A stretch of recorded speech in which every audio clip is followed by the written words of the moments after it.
Hi friends, welcome to education concepts. If in case మీరు degree పూర్తి చేస్తుంటే మీకు ఒక మంచి ఆపర్చునిటీ గురించి ఈ వీడియోలో షేర్ చేయబోతున్నాను.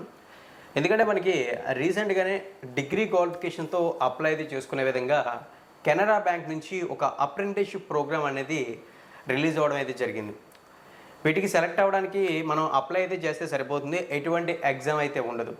సో ఇప్పుడు ఏం చేద్దామంటే మనం ఈ వీడియోలో ఈ అప్రెంటిస్షిప్ ప్రోగ్రామ్కి సంబంధించినటువంటి డీటెయిల్స్ని స్టెప్ బై స్టెప్ క్లియర్లీ తెలుసుకుందాం. ఇఫ్ ఇన్ కేస్ ఇంట్రెస్ట్ ఉన్న వాళ్ళు వీడియోని అయితే ఎక్కడ కూడా స్కిప్ చేయకుండా ఎండింగ్ వరకు చూసి నోటిఫికేషన్ డీటెయిల్స్ క్లియర్లీ తెలుసుకోండి. ఏదైనా డౌట్ ఉందనిపిస్తే అప్పుడు కామెంట్ సెక్షన్లో కామెంట్ చేసి మీ డౌట్స్ని క్లారిఫై చేసుకోండి. వన్స్ నోటిఫికేషన్ డీటెయిల్స్లోకి వెళ్ళబోయే ముందు మీకు ఒక ఇన్ఫర్మేషన్ చెప్పాలి ఫ్రెండ్స్. మనం రీసెంట్లీ చూసుకున్నట్లయితే ఆంధ్రప్రదేశ్లో చాలామంది జాబ్స్ని పర్మనెంట్ చేస్తారా లేదా అనే టైంలోనే సచివాలయం రిక్రూట్మెంట్లో 15,000 శాలరీకి పనిచేశారు. తర్వాత ఫ్యూచర్లో వాళ్ళకి బెనిఫిట్ అయితే వచ్చి వాళ్ళు పర్మనెంట్ అయ్యారు.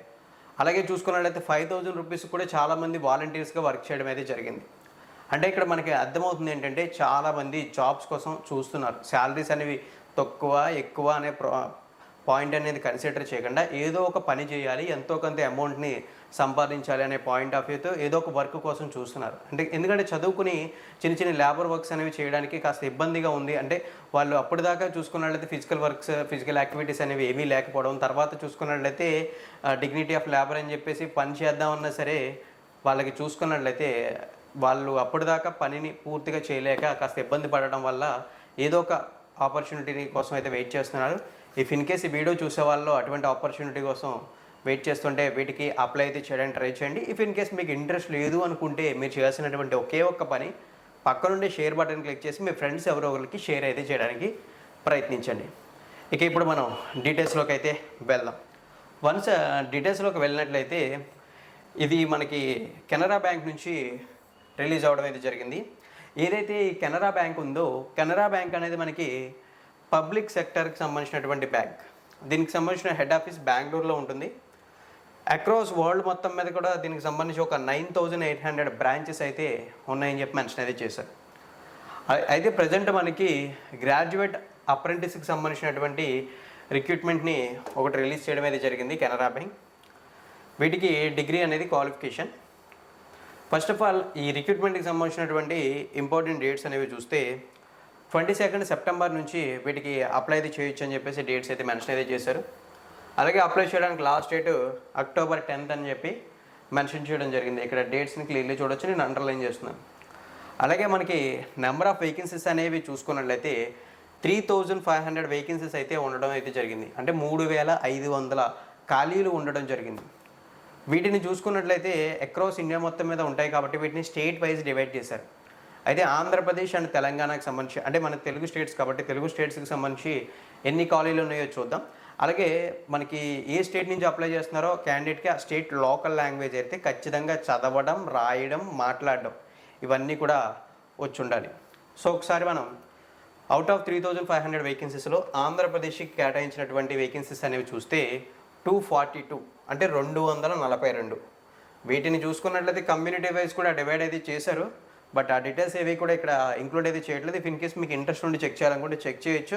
ఇక్కడ డిస్ప్లే మీద కనబడుతుంది మీకు వేకెన్సీస్. లేదు డిస్క్రిప్షన్లోనే చెక్ చేయాలనుకున్నా సరే డిస్క్రిప్షన్లో మీకు టేబుల్లో ఇస్తాను, అక్కడైనా చెక్ చేయొచ్చు. ఇక తెలంగాణకు సంబంధించి చూసుకున్నట్లయితే తెలంగాణలో మనకి మెన్షన్ చేసింది ఏంటంటే 132 వేకెన్సీస్ అయితే ఉన్నాయన్నారు. వీటిని కూడా మనకి కమ్యూనిటీ వైజ్ ఇక్కడ డివైడ్ చేయడం అయితే జరిగింది. సో ఇక్కడ మనం వేకెన్సీస్ వివరాలు తెలుసుకున్నాం కదా. ఇక అప్లై చేయడానికి సంబంధించిన ఎలిజిబిలిటీ వివరాలను చూద్దాం. ఎలిజిబిలిటీ వివరాలు అంటే ఎడ్యుకేషన్ క్వాలిఫికేషన్స్ ఒకటే కాదు, ఏజ్ లిమిట్స్ కూడా ఉంటాయి. ఒకసారి ఏజ్ లిమిట్స్ అనేవి చూసుకున్నట్లయితే మీరు ఈ వేకెన్సీస్కి అప్లై అయితే చేయాలంటే మీ ఏజ్ అనేది మినిమం 20 years అయితే ఉండాలి. మ్యాక్సిమం చూసుకున్నట్లయితే 28 years వరకు కూడా అప్లై అయితే చేయొచ్చు. ఈ మినిమం 20 years అనేది అన్ని కేటగిరీ క్యాండిడేట్స్కి అప్లికేబుల్ అవుతుంది. బట్ మ్యాక్సిమం 28 years అని ఏదైతే ఉందో అది చూసుకున్నట్లయితే ఓన్లీ జనరల్ కేటగిరీ అభ్యర్థులకు మాత్రమే అప్లికేబుల్ అవుతుంది. రిమైనింగ్ రిజర్వేషన్ ఉన్నటువంటి కమ్యూనిటీ క్యాండిడేట్స్కి ఏజ్ రిలాక్సేషన్స్ ఉంటాయి. సో అవి చూసుకున్నట్లయితే SC ST అయి ఉన్నట్లయితే 5 years, OBC అయి ఉన్నట్లయితే 3 years, person with bench mark disability అయి ఉన్నట్లయితే 10 years ఏజ్ రిలాక్సేషన్ అయితే ఉంటుందని చెప్పేసి మెన్షన్ అయితే చేశారు. ఇక నెక్స్ట్ ఎడ్యుకేషన్ క్వాలిఫికేషన్స్ అనేవి చూస్తే ఎడ్యుకేషన్ క్వాలిఫికేషన్స్లో మనకి మెన్షన్ చేసింది ఏంటంటే a degree in any disciplinary from a recognised university అని చెప్పి మెన్షన్ అయితే చేశారు. అంటే ఇక్కడ మీరు ఏదైనా ఒక డిగ్రీ ఉంటే అప్లై అయితే చేయొచ్చు అని చెప్పేసి దీని అర్థం. చాలామంది ఒక చిన్న అపోహ అయితే ఉంటుంది, బ్యాంకింగ్ సెక్టర్ జాబ్స్ అంటే బీకామ్ చేసి ఉండాలి, కామర్స్ వల్ల అప్లై అయితే చేయాలి, లేదా సైన్స్ బ్యాక్డ్రాప్కి సంబంధించిన జాబ్స్ అంటే బీఎస్సీ వల్ల అప్లై చేయాలని ఒక చిన్న కన్ఫ్యూజన్ అయితే ఉంటుంది. బట్ అక్కడ మనకి మెన్షన్ చేసినటువంటి పాయింట్స్ని క్లియర్గా చెక్ చేసి ఏ క్వాలిఫికేషన్ అనేది మనం డిసైడ్ అవ్వాలి. ఇక్కడ మనకి చూసుకుంటే ఎనీ డిగ్రీ అని మెన్షన్ చేశారు. అంటే మీరు డిగ్రీలో బీఏ చేసినా, బీఎస్సీ చేసినా, బీకామ్ చేసినా, బీబీఏ చేసినా, బీసీఏ చేసినా, వాట్ ఎవర్ ఏదైనా సరే డిగ్రీ పూర్తి చేస్తుంటే మీరు ఈ జాబ్స్కి అప్లై అయితే చేయొచ్చు. సో ఇక్కడ చూడండి, ఇవి జాబ్స్ అని చెప్పలేము మనం, అప్రెంటిస్షిప్ ప్రోగ్రాంలో ఉన్నటువంటి వేకెన్సీస్ అప్రెంటిస్ కనుకోవచ్చు, వాటికి అప్లై అయితే చేయొచ్చు. ఇక నెక్స్ట్ మనకి మెన్షన్ చేసింది ఏంటంటే టెస్ట్ ఆఫ్ లోకల్ లాంగ్వేజ్. చెప్పాను కదా, ఏ స్టేట్లో అప్లై చేస్తే ఆ స్టేట్ లోకల్ లాంగ్వేజ్ అనేది చదవడం, మాట్లాడడం, రాయడం అనేవి రావాలి. వాటికి సంబంధించిన టెస్ట్ ఆఫ్ లోకల్ లాంగ్వేజ్ ఉంటుందని చెప్పారు. అయితే ఇక్కడ దీనికి సంబంధించిన ఎగ్జామ్ అయితే ఉండదు. ఏదైతే మనకి 10th క్లాస్ అండ్ ఇంటర్మీడియట్స్లో సర్టిఫికేట్స్ అయితే ఉంటాయి కదా మార్క్ షీట్స్లో, అక్కడ మనకి ఏదైతే లాంగ్వేజ్ ఎవిడెన్స్గా దొరుకుతుందో దాన్నే లోకల్ లాంగ్వేజ్గా కన్సిడర్ అయితే చేస్తారని చెప్పారు. మనం 10th క్లాస్ అండ్ ఇంటర్మీడియట్ అనేది తెలుగు స్టేట్స్లో ఏ స్టేట్ నుంచి చదివినా సరే మీరు తెలుగు లోకల్ లాంగ్వేజ్గా కన్సిడర్ అయితే చేస్తారు. మీరు ఇక్కడ కంగారు పడాల్సినటువంటి అవసరం అయితే లేదు. ఇక నెక్స్ట్ మనం చెక్ చేయాల్సినటువంటి డీటెయిల్స్ ఏమన్నా ఉన్నాయి అంటే సెలక్షన్ ప్రాసెస్కి సంబంధించినటువంటి వివరాలని చెక్ చేయాలి.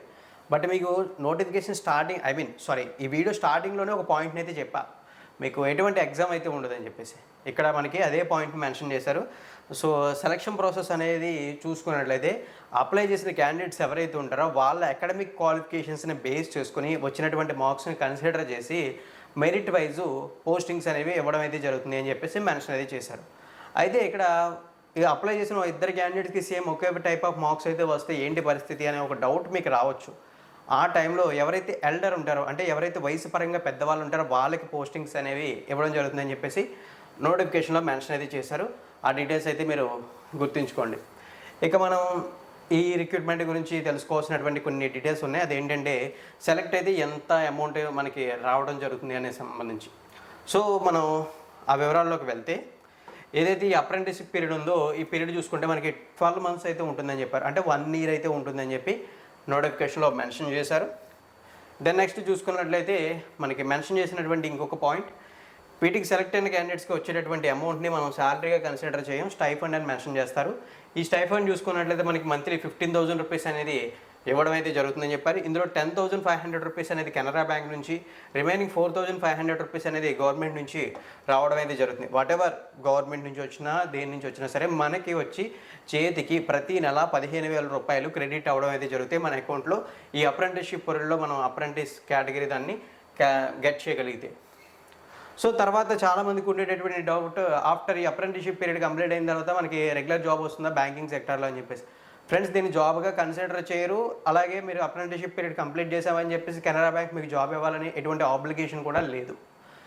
మీకు ఈ 1 year training period apprenticeship period complete అవ్వగానే మీకు ఒక ఎక్స్పీరియన్స్ సర్టిఫికేట్ వస్తుంది. ఆ ఎక్స్పీరియన్స్ సర్టిఫికేట్తో ఫ్యూచర్లో బ్యాంకింగ్ సెక్టర్ నుంచి not only Canara bank, state bank of India నుంచి, ఐసిఐసిఐ బ్యాంక్ నుంచి, లేదా లీడింగ్ పబ్లిక్ సెక్టర్ బ్యాంక్స్ అయినటువంటి ఇండస్ఇండ్ బ్యాంక్స్, ఏవైతే public sector bank, Andhra bank, union banks ఏవైతే ఉంటాయో వాటిలో ఏవైనా సరే నోటిఫికేషన్స్ ఇచ్చి ఈ ప్రోగ్రామ్ని అక్కడ కూడా అప్డేట్ చేస్తే వాళ్ళకి కాస్త బెనిఫిట్ అనేది ఉండడంతో పాటు ఎక్స్పీరియన్స్ సర్టిఫికేట్ ఉండడం వల్ల మీరు ఆ జాబ్స్ని గెట్ చేయడానికి ఈజీ యాక్సెస్ అనేది దొరుకుతుంది. అంతవరకు మాత్రమే మనకి యూజ్ అవుతుంది. ఇక్కడ మనకి వీటికంటూ స్పెషల్ లీవ్స్ ఏమి ఉండవు. మొత్తం మనకి ఒక 12 క్యాజువల్ లీవ్స్ అనేది ప్రొవైడ్ చేస్తారు. దాంతోపాటు రెగ్యులర్ హాలిడేస్ ఏవైతే వస్తాయో ఆ హాలిడేస్ అనేది ఇవ్వడం అయితే జరుగుతుంది. మనకి అప్రెంటిస్షిప్ పీరియడ్లో ఉన్నప్పుడు మనం ఏమన్నా సరే అన్నెసరీ యాక్టివిటీస్ అనేది క్రియేట్ చేస్తే మనకి టర్మినేషన్ కూడా ఇవ్వడం అయితే జరుగుతుందని చెప్పేసి మెన్షన్ అయితే చేశారు. ఆ డీటెయిల్స్ కూడా మీరు క్లియర్లీ గుర్తుంచుకోండి. ఇక వీటికి అప్లై చేయడానికి సమ్ అమౌంట్ ఫీజుగా కూడా మెన్షన్ అయితే చేశారు.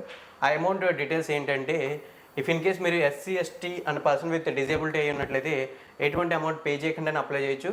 లేదు మీరు general, OBC or economical weaker section అయి ఉన్నట్లయితే 500 రూపీస్ అయితే పే చేయాలి వీటికి అప్లై అయితే చేయాలనుకుంటే. సో ఇవైతే ఓవరాల్ డీటెయిల్స్. అప్లికేషన్ ప్రాసెస్ అనేది చెప్పాను కదా, ఆన్లైన్లోనే ఉంటుంది. లింక్స్ అనేవి డిస్క్రిప్షన్లో ఇస్తాను. ఇఫ్ ఇన్ కేస్ పాసిబుల్ అయితే అప్లై ప్రాసెస్పై కూడా ఒక వీడియో అయితే చేయడానికి ట్రై అయితే చేస్తాను. సో ఓవరాల్లీ రీసెంట్లీ కెనరా బ్యాంక్ నుంచి రిలీజ్ అయినటువంటి గ్రాడ్యుయేట్ అప్రెంటిస్షిప్ ప్రోగ్రామ్ 2025కి సంబంధించినటువంటి డీటెయిల్స్ అయితే ఇవి ఫ్రెండ్స్. ఇఫ్ ఇన్ కేస్ నా ఎక్స్ప్లెనేషన్ నచ్చినట్లయితే లైక్ చేయడంతో పాటు ఈ ఇన్ఫర్మేషన్ మీ ఫ్రెండ్స్తో షేర్ చేసుకోండి.